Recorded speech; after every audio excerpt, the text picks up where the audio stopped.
Assalamualaikum warahmatullahi wabarakatuh.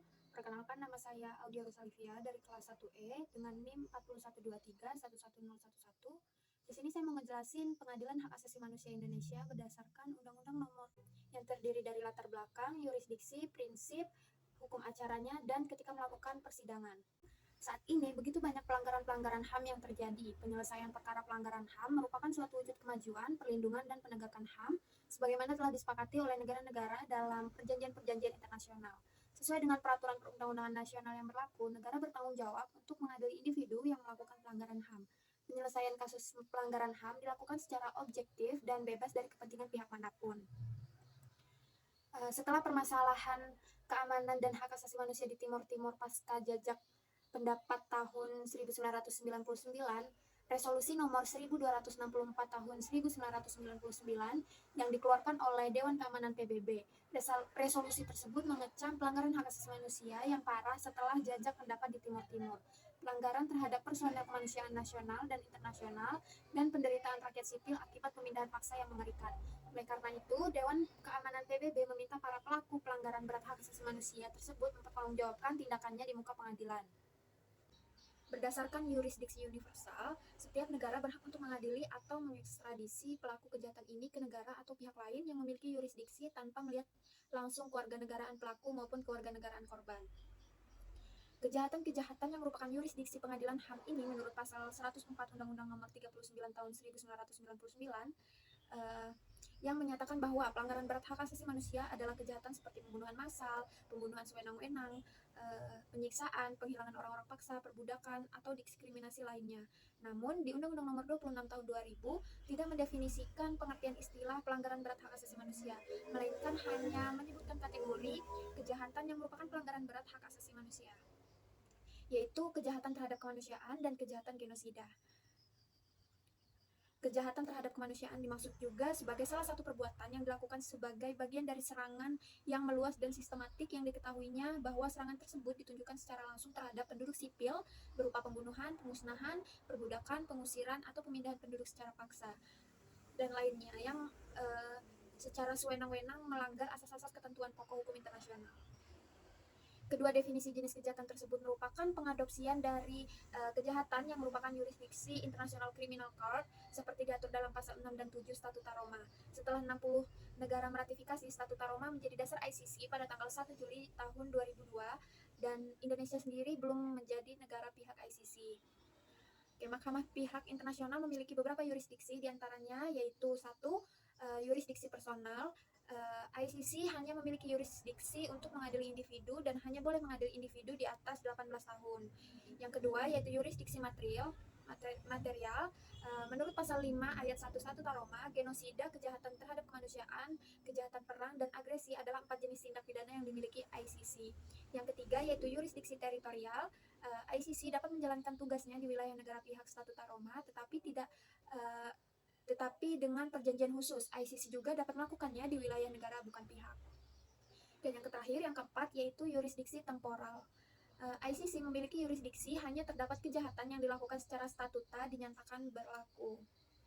Sesuai dengan ketentuan tersebut, ICC akan menolak perkara yang sedang diinvestigasi atau dituntut oleh negara yang memiliki yurisdiksi untuk menanganinya, kecuali negara tersebut tidak berkeinginan atau tidak dapat melakukan investigasi atau penuntutan.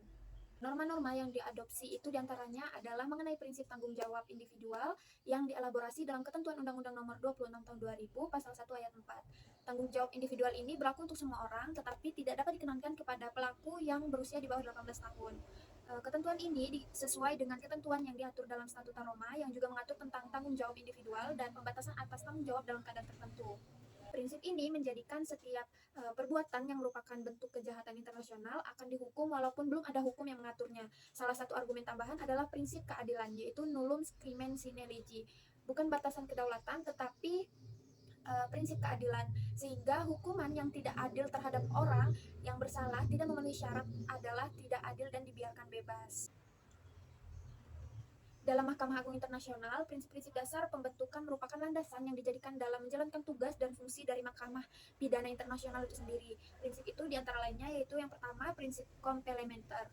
Prinsip ini merupakan pengakuan terhadap kedaulatan negara dan harapan masyarakat internasional agar sistem hukum nasional memuat pengaturan hukum untuk mengadili dan menghukum tindak pidana yang menjadi keprihatinan dan kesengsaraan dunia. Yang kedua yaitu prinsip penerimaan. Prinsip ini merupakan prinsip yang dimiliki oleh mahkamah dalam mengadili suatu perkara di bawah ruang admissibility atau masalah penerimaan perkara. Yang ketiga itu ada prinsip otomatis.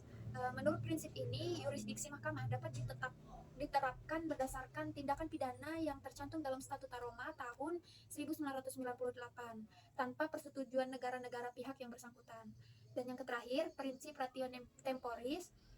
Prinsip ini tentang waktu berlakunya Statuta Roma tahun 1998 tidak berlaku untuk kejahatan yang terjadi sebelum berlakunya statuta. Namun, bagi negara-negara yang menjadi anggota Statuta Roma tahun 1998, Mahkamah memiliki yurisdiksi atas kejahatan yang terjadi setelah berlakunya statuta. Pengadilan Hak Asasi Manusia Indonesia menggunakan hukum acara pidana dari Kitab Undang-Undang Hukum Acara Pidana atau KUHAP. Namun, Undang-Undang Nomor 26 Tahun 2000 mengatur kejahatan luar biasa yang berdampak secara luas bagi baik tingkat nasional maupun internasional dan bukan merupakan tindak pidana yang diatur dalam Kitab Undang-Undang Hukum Pidana. Dengan demikian, Undang-Undang Nomor 26 Tahun 2000 adalah lex specialis atau hukum yang khusus dengan konsekuensi bahwa di dalamnya terdapat ketentuan yang menyimpang dari ketentuan yang terdapat dalam KUHP. Pasal hukum acara dalam Undang-Undang Nomor 26 Tahun 2000 ini terdapat 24 pasal, yaitu dari pasal 10 sampai pasal 33. Di ICC itu menggunakan Statuta Roma. Di pasal 17 ayat 3 Statuta Roma menegaskan bahwa untuk menentukan ketidakmampuan dalam suatu kasus tertentu, Mahkamah harus mempertimbangkan apakah karena keruntuhan total atau substansial atau tidak tersedianya sistem pengadilan nasional, negara tidak dapat memperoleh terdakwa atau bukti-bukti dari dan kesaksian yang diperlukan atau tidak dapat melaksanakan keluar prosesnya. Dalam hal ini, Komnas HAM memiliki kewenangan untuk menyelidiki pelanggaran hak asasi manusia yang berat. Jaksa Agung melakukan penyelidikan dan penuntutan berdasarkan temuan penyelidik Komnas HAM, Undang-Undang Nomor 26 Tahun 2000 memisahkan lembaga penyelidik dan lembaga penyidik dengan alasan bahwa lembaga yang ditetapkan sebagai lembaga penyelidik adalah lembaga yang independen sehingga hasil penyelidikan mereka dapat dijamin tidak bias. Namun, karena seringkali ada perbedaan pendapat antara kedua lembaga tersebut, Undang-Undang Nomor 26 Tahun 2000 tidak mengatur mekanisme penyelesaiannya. Situasi demikian akan menyebabkan terhentinya proses penyelesaian pelanggaran berat hak asasi manusia yang bersangkutan, hal yang tidak selaras dengan upaya penegakan hukum dan keadilan. Pada pasal 11 sampai dengan 17 Undang-Undang Nomor 26 Tahun 2000 memberikan Mahkamah Agung kewenangan untuk melakukan penangkapan dan penahanan terhadap tersangka pelaku pelanggaran berat hak asasi manusia selama waktu penahanan serta selama proses persidangan dan kasasi. Undang-undang ini juga menetapkan batas waktu terpanjang untuk penahanan sidang, tahap penyidikan, penuntutan, pemeriksaan, persidangan, banding, dan kasasi. International Criminal Court merupakan pengadilan pidana internasional tetap yang pertama kali didirikan dan mempunyai kewenangan melakukan penyelidikan, mengadili, dan memberikan hukuman di setiap orang yang melakukan tindak pidana internasional yang dikategorikan serius, yang biasanya dijadikan sebuah perhatian masyarakat internasional. Hal ini menjadikan International Criminal Court berdasarkan peradilan internasional yang sangat diperlukan dan sangat penting untuk kelangsungan masyarakat internasional dalam menangani tindak pidana internasional yang ada pada saat ini. Berikut proses persidangan di ICC. Yang pertama, proses persidangan selama tahap seluruh konferensi atau pra-peradilan, persidangan, dan banding. Penipu mempunyai hak atas informasi dalam bahasa yang ia pahami sepenuhnya, sehingga konferensi ICC dilakukan dalam berbagai bahasa dengan tim penerjemah dan penerjemah yang bekerja. Yang kedua, hakim pra-peradilan mengeluarkan surat perintah penangkapan dan memastikan adanya cukup bukti sebelum suatu kasus dapat disidangkan.